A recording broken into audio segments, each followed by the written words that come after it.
Welcome back. If you haven't seen my videos before, I'm Ross the Oliver Man, and today I want to do some work on my 105 rake here.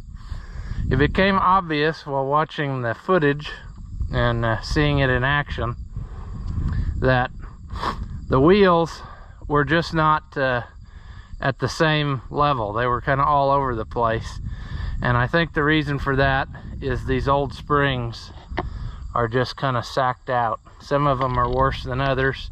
They're not in the same link of the chain where they're supposed to be according to the book, and each one is in a different spot. And so I managed to find these, which are new springs. However, they are just ever so slightly longer, and so I think we can get by with that, but we'll have to probably hook it one link shorter to make it do what we want. But we can put it together close to what the book says.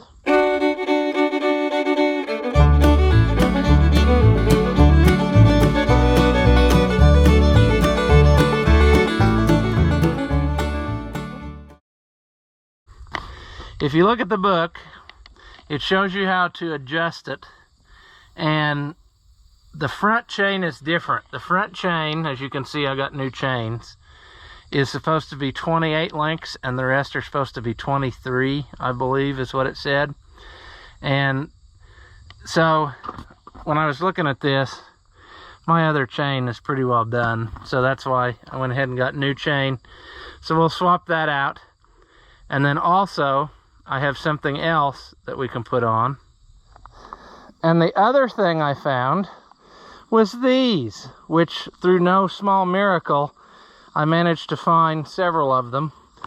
I've got a few that are missing this special cast washer. There you can see it on the machine.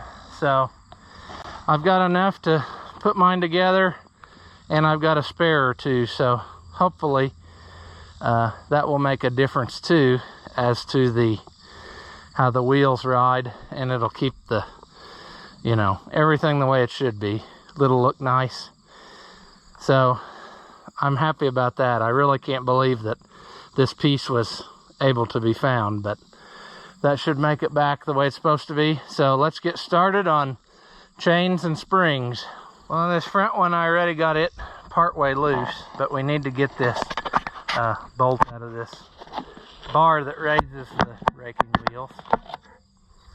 So we'll see how difficult this is going to be. There we go. I don't think it was a good idea to have you on the same piece that I'm trying to take apart. It just didn't work very good.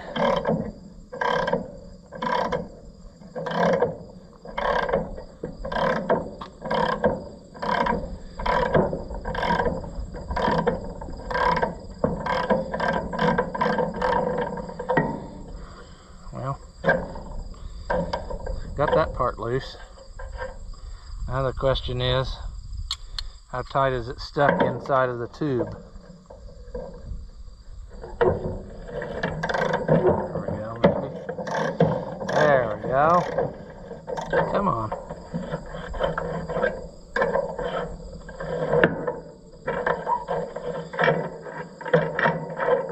Come on out of there, buddy.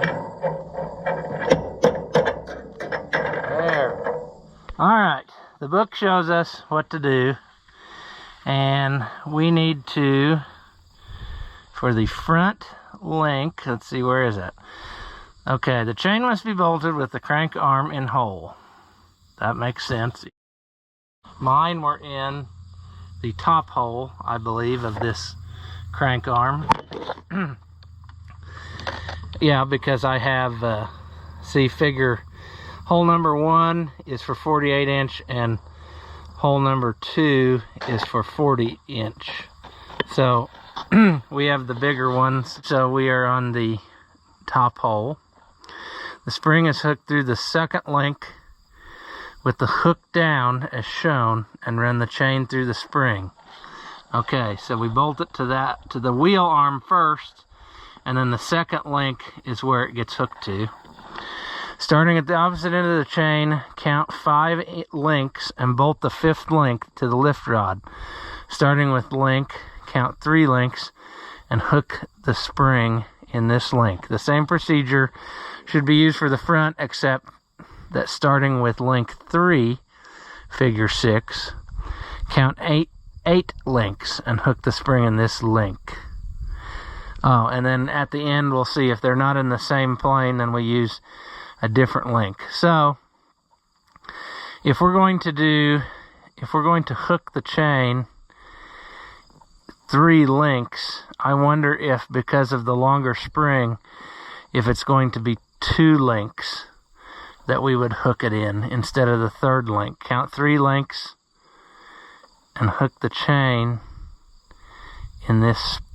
Yeah, we'll just see. We'll start with this and then go for it. But anyway, we will start by bolting this piece of chain on and see what we get.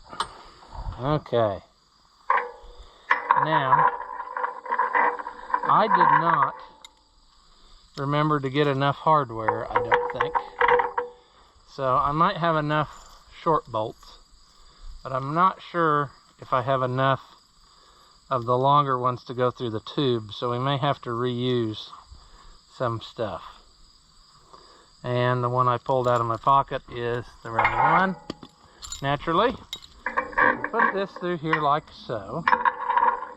And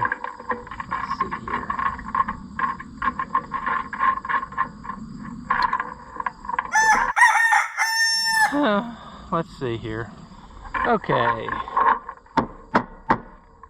Let's see if we can bottom that out on the bolt.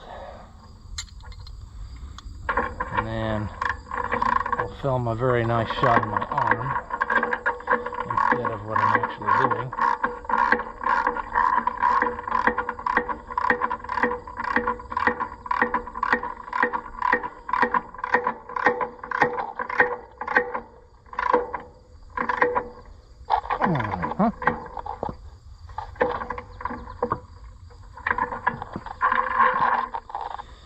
All right, so we got that end.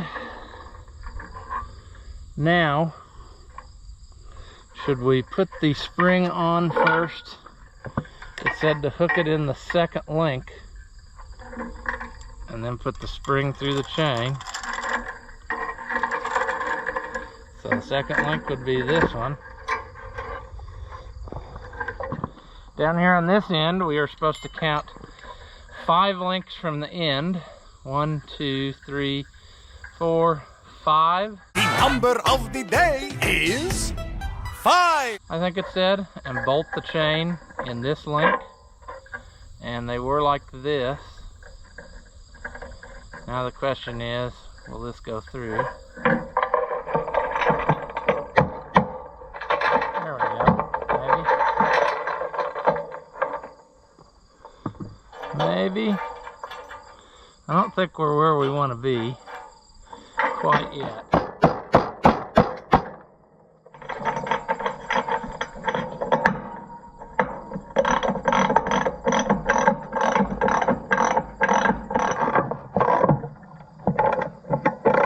Take this back off.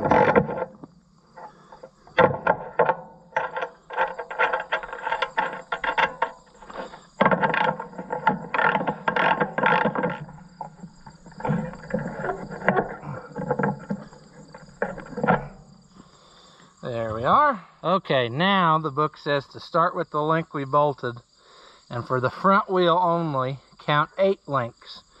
But because of our spring being slightly longer, I think I'm going to go 7 links. So this would be 1, 2, 3, 4, 5, 6, 7. And then it says to hook the spring in this loop. So good. Not only did I drop the GoPro, but I dropped all kinds of stuff on it. But now I've got this tube cranked forward, so we should be able to get this easier. So put you back there. 7 links. 1, 2, 3, 4, 5, 6, 7. in there. And then if I pull this back over center, there we go. Okay, so there is our new setup. And I really like where this is going because I was able to shorten the screw this way in to put it down. And I think that was part of my trouble. I wasn't able to raise it all the way up because it felt like I was getting at the end of the screw there. So I think that this is going to be a worthwhile thing that we've done. See, this tube here that they're attached to just slides by how you're cranking it. I know that they made an attachment you could even do like hydraulic lift. I think Jake Ziegler converted his, and on the ends he can just pick it up with a hydraulic cylinder, so that's pretty neat. And it doesn't really modify it too awful much, you know. So anyway, we'll go down the line here, take this off. The rest of these get 3 links, so 1, 2, 3, and then you hook the rake or the spring in that one. So we will start with this, getting them unbolted, and just go down the line. Now the question will be, will the rest of these come loose as easy as the front one did? It looks to me like somebody else has been into this before, hardware wise, and so I have high hopes.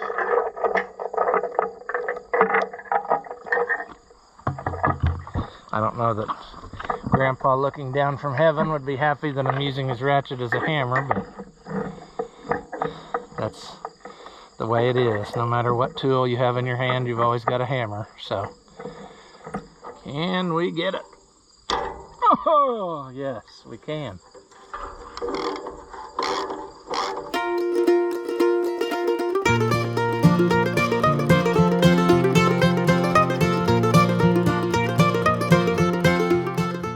Okay, so once again, you're supposed to hook it with the hook down in the second length, and then feed the chain through, and then count 5 links, and then bolt it to the tube. I don't know why we do that. It seems like it's kind of wasteful when they could have just made the chain the right length, but I guess they wanted to give you plenty of room to adjust. So we will get a bolt and bolt this back in, and then we'll adjust.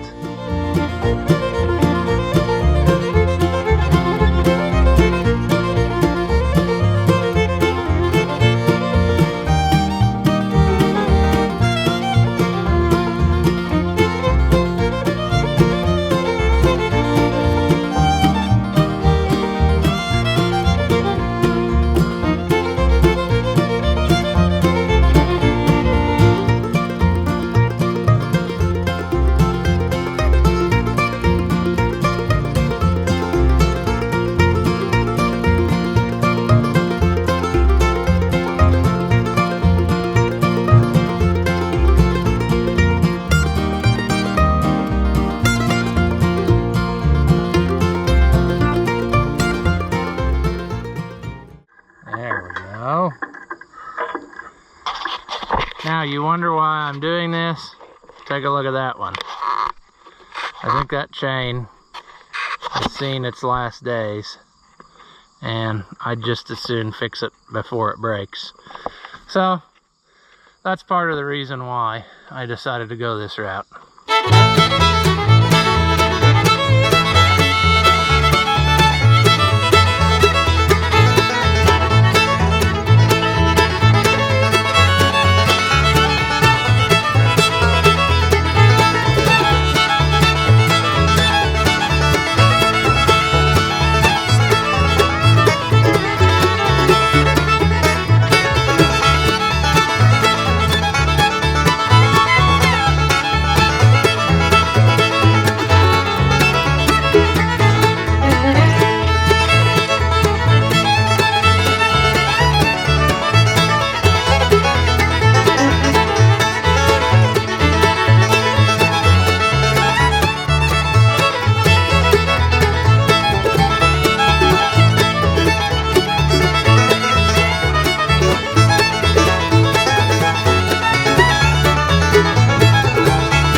Well, I had to change batteries in the camera, but we got this project done.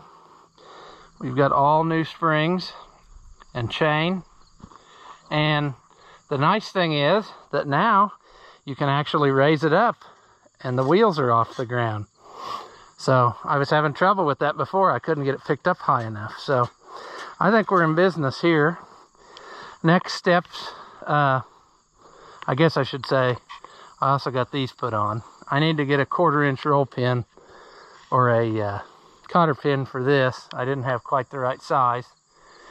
But now I've got those on every wheel like they're supposed to be. And the next big project, I guess, will be teeth. We need to tackle the teeth because we don't have enough. Unlike a prom date, you really need all the teeth. So it doesn't work as good without it. But anyway, the other thing we want to do then is try to straighten this tongue. I haven't got that done yet. It's got a little bit of a bow in it, and I don't know if I can get that out or not. But we're going to try. So once we get that done, then we'll adjust our wheels where they pull parallel, because right now they kind of got a little bit of a, I think it's that one, it's not quite right. And you could see that on the raking video. But here's a nice close-up of our tag, if you want to see what a original tag says. Manufactured for or by DARF, Eddington, North Carolina. And it says distributed by Oliver Corporation, Chicago, Illinois.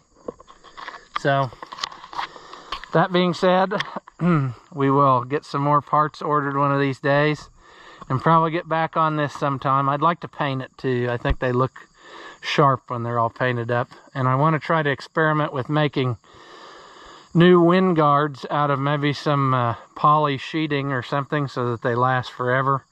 So, I'll have to check into that more. When I checked into it last time, I was thinking that I could get 2 out of a sheet, but it was going to be over $100 a sheet, so that's still kind of pricey. So, but we'll see about that.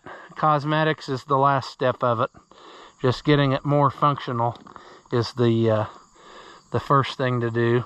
But as we saw in that raking video, it worked really well for what it was. So I think all we can do is improve it from here.